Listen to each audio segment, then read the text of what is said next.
د دین د هر شعبې لپاره کار کول دي، د هر شعبې سره تعلق ساتل دي د دین. زموږ ایمان به محفوظ وي، زموږ عقاید او نظریه به محفوظ وي. و زموږ د دین سره تعلق نه ساتو، تبلیغ سره تعلق نه ساتو، تبلیغ والا اعلان کوي کینئ مونږ ته تختو، نو دین به راشي، عقیده به زما سره جوړ شي، ایمان به جوړ شي؟ نه جوړېږي. په کور کې خو ایمان نه جوړېږي، بیٹک کې ایمان جوړېږي، په لارو کوڅه کې ایمان جوړېږي، په کندو کودړو کې ایمان جوړېږي؟ نه جوړېږي.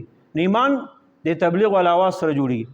علماء د علماء مرسته وکړي په هر میدان باندې، ستاسو ایمان به محفوظ وي، ستاسو عقیده به محفوظ وي، ستاسو نظریه به محفوظ وي.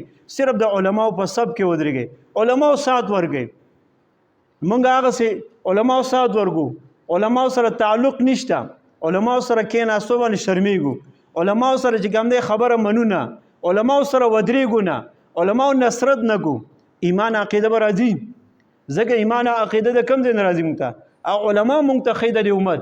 ځکه نبی علیه السلام فرمایي العلماء ورثة الانبیاء، د دې امت علما چې کوم دي دا د انبیاء کرامو وارثان دي.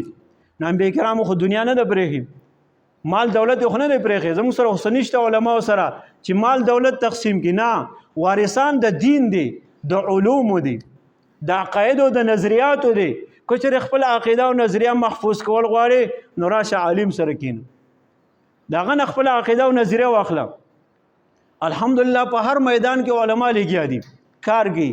هغه که د سیاست په میدان کې وي